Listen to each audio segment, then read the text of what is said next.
हाँ जी, नमस्कार। UP education centre की ऑनलाइन कक्षा में आप सभी का स्वागत है। आज की इस कक्षा में हम बात करने वाले हैं कक्षा 10 की गणित के चैप्टर नंबर फर्स्ट में जो हमारा चल रहा था उसी के जस्ट आगे प्रश्नावली 1 का ए के जस्ट आगे हम आपको आज बात करने वाले हैं सवाल नंबर 8 के बारे में। तो सवाल नंबर 8 क्या कहता है उसको हम समझेंगे, उस पर गहराई से चर्चा करेंगे। तो चलिए देखते हैं क्या है सवाल नंबर। हाँ, तो देखिए सवाल नंबर 8 में पिछली कक्षा में हम सवाल नंबर 7 पर समाप्त किए थे। तो आज हम सवाल नंबर 8 से स्टार्ट करेंगे। सवाल नंबर 8 क्या कहता है उसको हम देखते हैं। इसमें कह रहा है कि किसी परेड में 616 सदस्यों वाली एक सेना की टुकड़ी को 32 सदस्यों वाले एक आर्मी बैंड के पीछे मार्च करना है। दोनों समूहों को समान संख्या वाले स्तंभों में मार्च करना है। उन स्तंभों को की अधिकतम संख्या क्या है जिसमें वे मार्च कर सकते हैं। वैसे तो आप सीधा इसका आप जो है मासा निकालोगे तो आपको आंसर मिल जाएगा, लेकिन किस तरीके से थोड़ा सा इसका कॉन्सेप्ट हम सीखेंगे। जैसे कुल मिला के एक सेना की टुकड़ी है जिसमें कुल कितने सदस्य हैं भाई, 616। इसमें कह रहा है कि एक 616 सदस्यों वाली एक सेना की टुकड़ी है जो 32 सदस्यों वाले एक आर्मी बैंड, 32 सदस्यों वाले एक आर्मी बैंड के पीछे मार्च करना चाहती है और वो 616 सदस्यों वाली सेना की क्या है भाई, टुकड़ी है। बात को ध्यान से समझना। इसमें 32 सदस्यों वाले आर्मी बैंड के पीछे मार्च करना चाहती है और कह रही है कि जितने स्तंभ इस आर्मी बैंड के होंगे, जितने स्तंभ और पंक्तियों में बात समझें तो हम इस खड़ी लाइन को हम कहते हैं स्तंभ और इस पट लाइन को हम कहते हैं रो कहते हैं, पंक्ति कहते हैं। ठीक है भाई, स्तंभ और पंक्ति में बात समझना। कह रहा है कि जितने स्तंभ 32 सदस्यों वाले आर्मी बैंड के होंगे उतने ही स्तंभ 616 सदस्यों वाली सेना की टुकड़ी के होने चाहिए। तो बात को समझना, यहाँ पे क्या कह रहा है कि भाई कोई एक ऐसा नंबर होगा, स्तंभ का एक ऐसा नंबर होगा जो दोनों में क्या है, कॉमन है। दोनों में क्या है भाई, कॉमन है। और दोनों में कॉमन का मतलब ये है कि जो कॉलम की संख्या होगी वो संख्या इसको भी विभाजित करेगी, इसको भी विभाजित करेगी। इसका मतलब है कि अगर हम बात करें इन दोनों के मासा के बारे में तो क्या ख्याल है आपका कि उसमें भाई जितने कॉलम इस आर्मी बैंड के बनेंगे उतने ही कॉलम इसके भी बनने चाहिए। पंक्तियां चाहे जितनी बन जाए, पंक्तियों की दिक्कत नहीं है। यहाँ कॉलम की बात कर रहा है कि सेम कॉलम होने चाहिए, तो उतने ही कॉलम इसके और उतने ही कॉलम इसके बनेंगे। इसलिए हम इसका मासा निकालने वाले हैं। तो कैसे निकलेगा, तो यहाँ पे हम इसका सॉल्यूशन करेंगे भाई। तो ध्यान से देखना, ये हमारा जो बनेगा क्या बनने वाला है कि हम सबसे पहले मासा निकालने के लिए 616 में हम 32 से क्या करेंगे भाई, भाग करेंगे। 616 में डिवाइड करेंगे 32 से, तो भाग दीजिए भाई। 32 दूना 64 हो जाएगा, एक बार गया 32 हो गया। 11 में से 2 गए 9, 5 में से 3 गए 2। अब उसके बाद 6 आएगा। अब यहाँ पे हम भाग लेके जाएंगे 3 8 24, 3 9 27, 270, 9 बार लेके जाइए। ठीक है, तो 9 दूनी 18 और 9 त्रिक 27 1 28, 288, 8 96। अब ये जो शेष आया है इसको हम भाजक बना देंगे। मासा निकालने का तरीका पिछली कक्षा में हम अच्छे से बताए थे, उसको आप ध्यान दीजिएगा। अब यहाँ से जो हमारा निकल के आया है 32, इसको हम क्या करेंगे, इसको हम भाग देंगे तो ये 4 बार गया और यहाँ पे 32 आ गया और ये हमारा शेष क्या आ गया भाई, 0 आ गया। जब हमारा शेष 0 आ गया, थोड़ा सा हम ध्यान देंगे इधर, जब हमारा शेष क्या आ गया भाई, 0 आ गया, तो उसमें हम क्या करेंगे, तो हम क्या करते हैं भाई, जो हमारा भाजक होता है उसी भाजक को हम क्या मान लेते हैं, मासा मान लेते हैं। तो स्तंभों की जो संख्या होगी, स्तंभों की जो संख्या होगी, स्तंभों की संख्या कितनी निकल के आएगी भाई, जिसमें 616 सदस्य भी कुल मिला के 8, कितने स्तंभ आएंगे, 8 आएंगे, जिसमें आपको 616 सदस्य भी 8 स्तंभ और पंक्तियों की संख्या कुछ भी हो सकती है। उसके बाद ये भी 8 स्तंभ और पंक्तियों की संख्या 4 हो सकती है। तो कुल मिला के 8 स्तंभ ऐसे होंगे जिसमें ये भी खड़े हो सकते हैं और ये भी खड़े हो सकते हैं। तो ये हमारी सवाल रही, सवाल नंबर 8। तो अब हम चर्चा करेंगे अगली सवाल पे। तो चलिए देखते हैं अगली सवाल नंबर 9 पे। अगर हम देखें तो इसमें दिया है, यूक्लिड विभाजन प्रमेयिका का प्रयोग करके दर्शाइए कि किसी धनात्मक पूर्णांक का वर्ग किसी पूर्णांक यम के लिए 3m या 3m+1 के रूप का होता है। इस सवाल में हम आपको बता दें कि हमेशा जब भी पूछेगा, एक पहला नंबर तो इस प्रकार की जब भी सवाल आपको मिलेंगी उसमें धनात्मक पूर्णांक की बात करेगा, धनात्मक पूर्णांक की बात करेगा। हमेशा आप समझिएगा, जब भी बात करेगा धनात्मक पूर्णांक की बात करेगा। वो हो सकते हैं विषम धनात्मक पूर्णांक, वो हो सकते हैं सम धनात्मक पूर्णांक, वो हो सकते हैं आपका जो है सम वर्ग वाले वर्ग धनात्मक पूर्णांक, घन धनात्मक पूर्णांक। इस तरीके से आपका हमेशा बात करेगा धनात्मक पूर्णांक की। और अगर धनात्मक पूर्णांक की बात आती है तो हमने जो है यूक्लिड विभाजन प्रमेयिका सीखा है, उसमें हम 2 धनात्मक पूर्णांकों की ही चर्चा करते हैं जो कि हमारे a और b हैं। तो उसको हम, आप याद रखना, इसी की सहायता से इसको हम सिद्ध करने वाले हैं। तो उसमें हम a की बात करते हैं, धनात्मक पूर्णांक a ज्ञात करना है और a किसके बराबर होता है, एक धनात्मक पूर्णांक b, a और b इस तरीके से है जो BQ+R होता है। ठीक है, यही तो हमने सीखा था यूक्लिड विभाजन प्रमेयिका में। तो इसमें जो है हम a धनात्मक पूर्णांक की बात करते हैं और इसमें जो धनात्मक पूर्णांक पूछ रहा है सवाल में, वो धनात्मक पूर्णांक पूछ रहा है सम धनात्मक पूर्णांक। कैसा धनात्मक पूर्णांक भाई, सम नहीं, पूर्णांक का वर्ग, किसी धनात्मक पूर्णांक का वर्ग 3m+1 के रूप का होता है। किस रूप का होता है, 3m के रूप का होता है या 3m+1 के रूप का होता है। ध्यान देना, जब भी पूछेगा तो एक धनात्मक पूर्णांक की बात करेगा और इस रूप में पूछेगा। तो इसमें हमेशा देखो, इसके साथ में जो चर लगा रहेगा उसकी बात ना करके उसके साथ जो गुणांक होगा हमेशा हम b बराबर उसी को मानेंगे। तो इसमें क्या हो जाएगा, b बराबर 3 हो जाएगा, इसमें b बराबर 3 हो जाएगा। अदर कुछ पूछता है तो उसमें जो गुणांक लगा रहेगा उसी को हम b बराबर मान लेंगे। तो चलिए विधिवत कैसे आपको इस सवाल में करना है उसको हम देखते हैं। ठीक है भाई, यहाँ देखिए अब हम करेंगे कैसे। इसमें कह रहा है कि एक धनात्मक पूर्णांक का वर्ग 3m+1 के रूप का होता है। तो हम किसके रूप का होता है भाई, 3m या 3m+1। ध्यान देना, BQ+R इस तरीके से है कि हम जो है इसमें मान लो ये Q है तो इसको हम B मानते हैं। तो चलो इसका सॉल्यूशन हम करने वाले हैं भाई, सॉल्व। अब देखो इसको हम कैसे करते हैं, हम यहाँ पे करेंगे कि माना, क्या करेंगे भाई,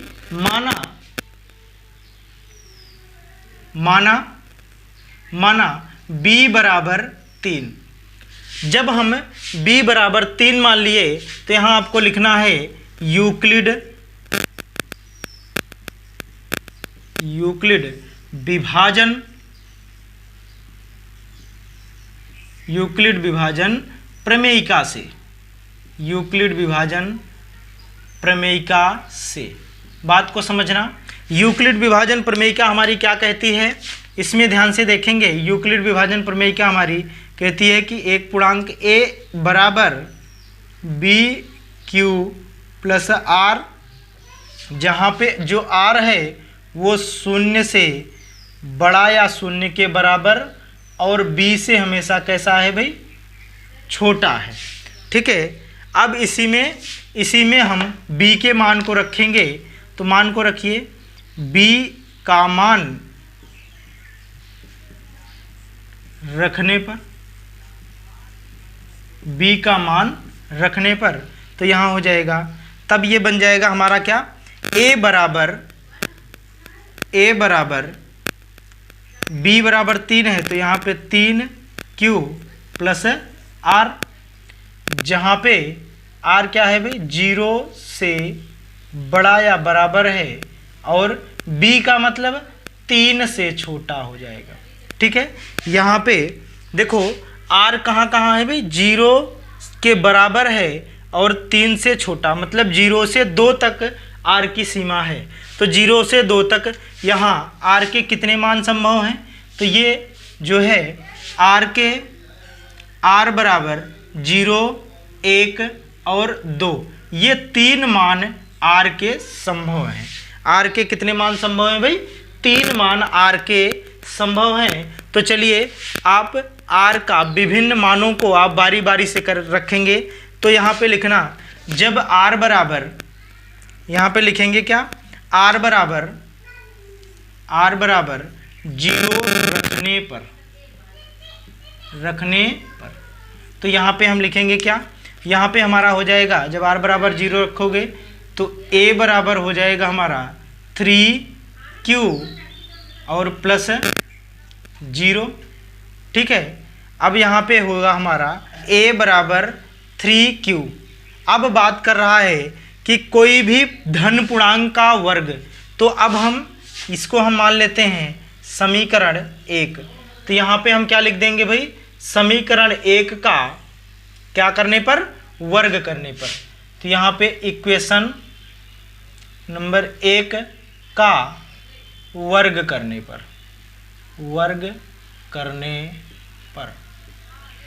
वर्ग करते हैं तो क्या मिलेगा, यहाँ से a का वर्ग होगा और 3q का वर्ग होगा।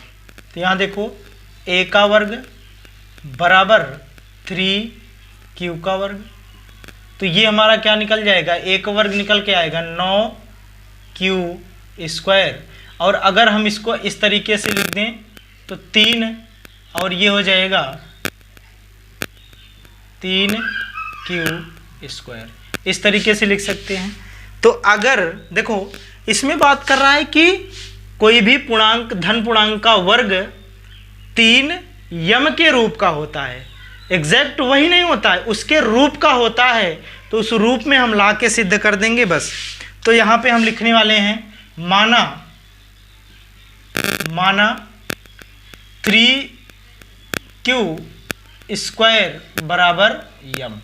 ठीक है, अगर इसके बराबर हम यम मान लें तो देखो यहाँ पे जो हमारा a² निकल के आया है, a² बराबर 3 आगे है और इसको हमने यम माना है, तो 3 इसको a² क्या निकल के आया भाई, 3 यम निकल के आया। ठीक है, तो पहला हमारा सिद्ध हो गया। अब हम सिद्ध करेंगे कि 3m + 1 के रूप का होता है। तो फिर से हम यहाँ पे इसमें इस जो समीकरण हमें मिला है इसमें r बराबर क्या रखेंगे भाई, 1 रखेंगे। तो यहाँ पे r बराबर 1 रखने पर, तो यहाँ जो हमें समीकरण मिलेगा क्या मिलेगा, तो a बराबर 3q + 1 मिलेगा। अब दोनों पक्षों का वर्ग करेंगे तो ये a² और यहाँ पे हो जाएगा 3q + 1 का होल स्क्वायर। ठीक है, अब जहाँ पे a² बराबर ये हो जाएगा 3 त्रिक का, मतलब a + b का होल स्क्वायर से खोल दें तो ये हो जाएगा 3q का whole square plus 2ab 2a 3qb 1 प्लस बी 1 का होल स्क्वायर। यहाँ पे देखो ए स्क्वायर क्या आ जाएगा, ए स्क्वायर ये हो जाएगा 9 क्यू का स्क्वायर प्लस 2 तिहाई 6 क्यू और प्लस 1। ठीक है, अब देखो इसमें से हम क्या कर सकते हैं, इसमें हम देखो इन दोनों में अगर हम देखो ए स्क्वायर बराबर क्या आ जाएगा, ए स्क्वायर बराबर यहाँ पे इसमें हम क्या कॉमन ले सकते हैं भाई, 3 कॉमन ले सकते हैं। उसके बाद ये हो जाएगा 3q स्क्वायर, यहाँ पे बचेगा 3 Trika 9 3q square plus 2q ये हमारा हो गया, और यहाँ से प्लस 1 अलग रख देंगे। अगर अब हम इसके बराबर यम मान लें, देखो उस रूप में हमें लाना है, तो यहाँ पे लिख देंगे 3q स्क्वायर प्लस 2q बराबर यम मान लिया हमने, यम हो गया। तो अब हमारा जो उत्तर निकल के आएगा उसको हम देखेंगे जरा। ये हमारा जो निकल के आएगा, जो एक धनात्मक पूर्णांक का वर्ग ए स्क्वायर बराबर ये हमारा निकल के आएगा 3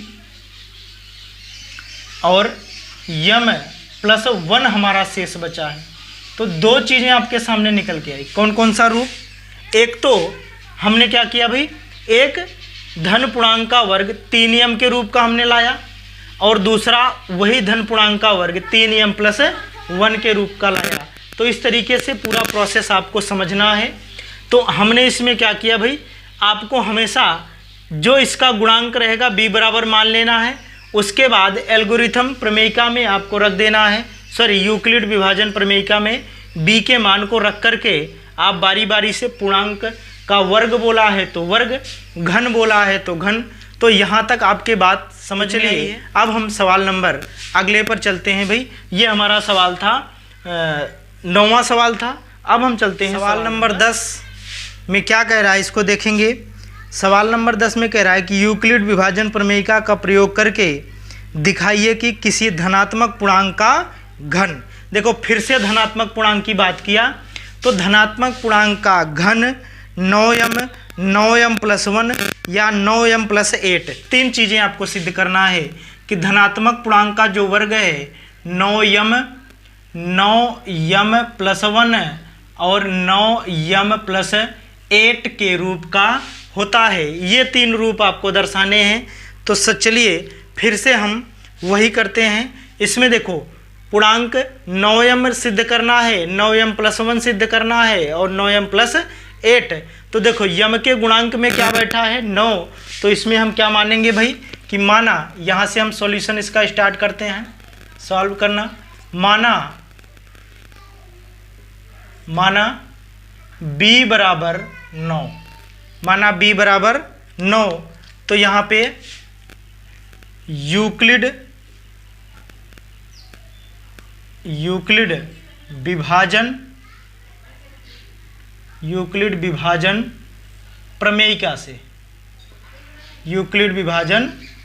प्रमेयिका से बात को समझेंगे। क्या होता है, a बराबर बी क्यू प्लस आर, जहाँ r जो है 0 से बड़ा बराबर और b से क्या है छोटा है। तो यहाँ पे अब हम क्या करेंगे भाई, b का मान रखने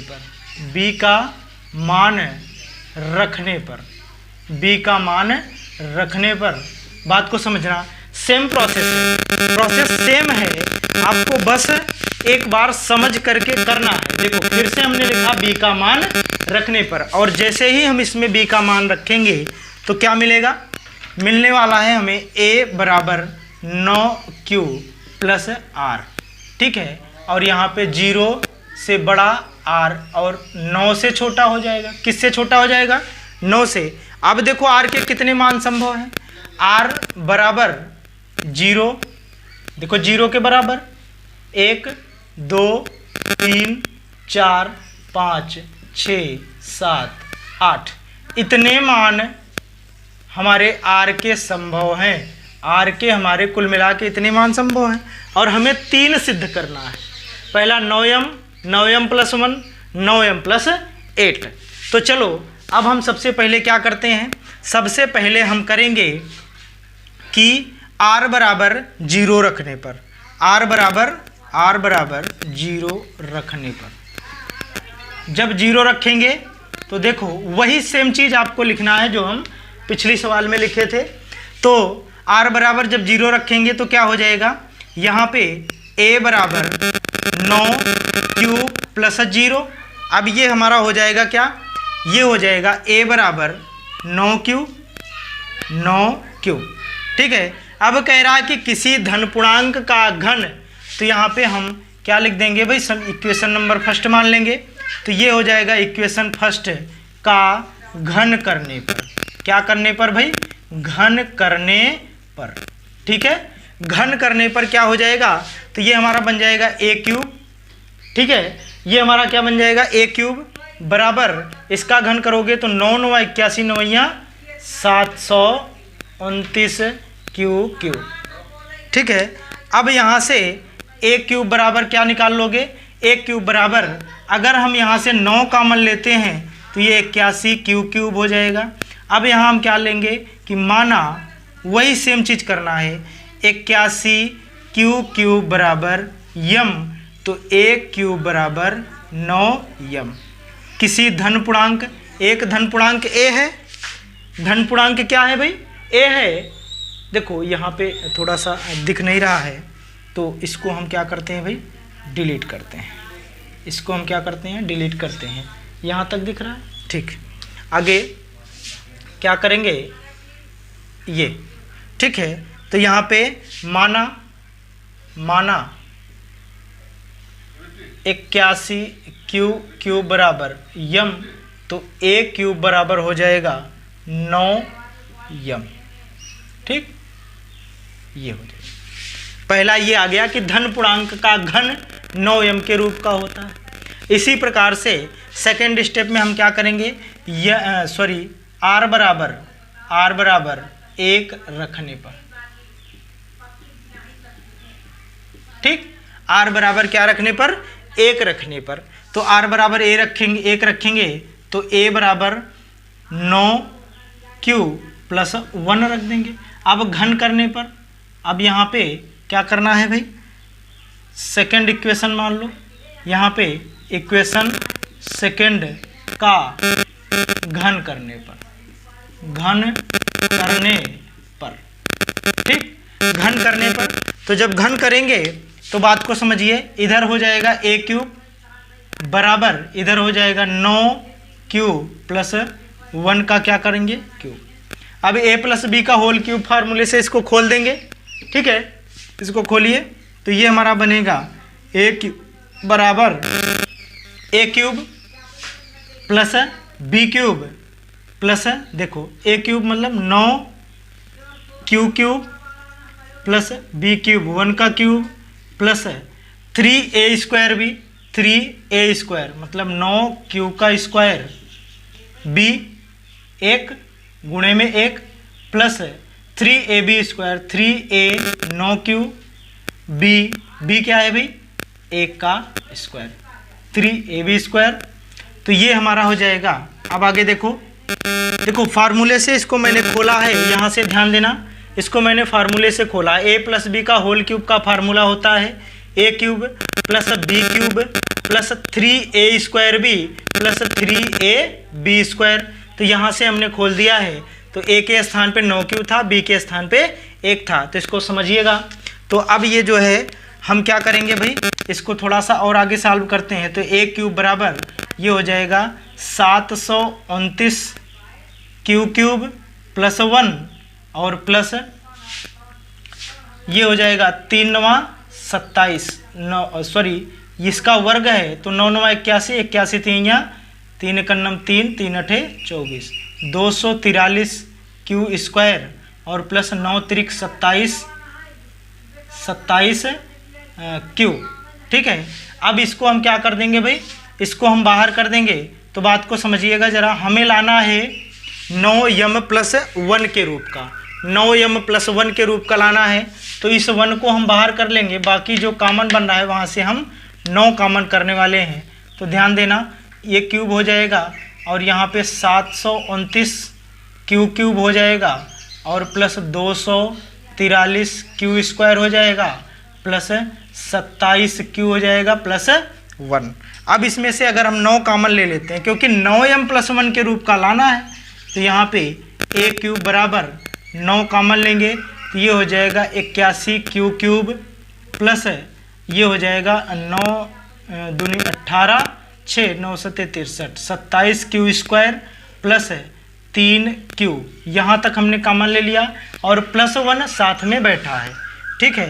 तो अब अगर हम 81 Q cube plus 27 Q square plus 3 Q बराबर अगर हम यम मान लें तो क्या हो जाएगा, बात को समझना। तो ये हमारा a क्यूब जो हो जाएगा, a क्यूब बराबर 9, इसके स्थान पे हमने क्या मान लिया है भाई, यम मान लिया है, 9m + 1, ये हमारा दूसरा आ गया। इसी तरीके से जस्ट हमें क्या करना है भाई, तीसरा करना है r बराबर क्या रखने पर, 2 रखने पर। जब r बराबर 2 रखेंगे, ध्यान देना, करना हमें क्या है, जब r बराबर हम 2 रखेंगे तो देखो फिर से वही क्रिया, जहाँ पे 9q + 1 है वहाँ 9q + 2 हो जाएगा। और दोनों पक्षों का जैसे ही हम घन करेंगे तो यहाँ पे सारी चीज़ें आएंगी, लेकिन 2 के स्थान पे 2 का क्यूब होगा तो क्या बन जाएगा, 8 बन जाएगा। और यही 8 बाहर जब हम किनारे पे 1 लाते हैं तो यहाँ पे 8 आके बैठेगा। जब 8 आके बैठेगा सारी चीज़ें यही रहने वाली हैं, सिर्फ ये हमारा बदलेगा और यहाँ पे 2 का गुणा होगा। यहाँ पे किसका गुणा होगा, 2 का गुणा होगा और ये 8 है। तो कुल मिला के 9 हमारा कॉमन बनेगा, बाकी जो चीज़ रहेगी 9 कॉमन करके जो हमारा बचेगा उसको हम यम मान लेंगे और इधर 8 रहेगा, तो 9m + 8 के रूप का तीसरा हमारा हो जाएगा। तो इस तरीके से आज की कक्षा में हमने जो सवालों को बात किया वो सवाल आपके इस तरीके से लगने वाले हैं। अगर एक बार में समझ में नहीं आया है तो आप बार बार वीडियो को रिपीट करके देखिए और जब तक सवाल समझ में ना आए तब तक इसको देखिए। तो इस तरीके से हम यहाँ तक आज के वीडियो में बस इतना ही छोड़ते हैं। अगले वीडियो में देखो भाई सवाल लंबे हैं तो समय भी लगने वाला है, तो 2-4 वीडियो आपको और लगेंगे, बाकी ये हमारी वास्तविक संख्या क्लियर हो जाएगी। तो यहाँ से अब हम इसी के आगे से जस्ट अगले वीडियो में चर्चा करेंगे। तब तक के लिए धन्यवाद बहुत बहुत।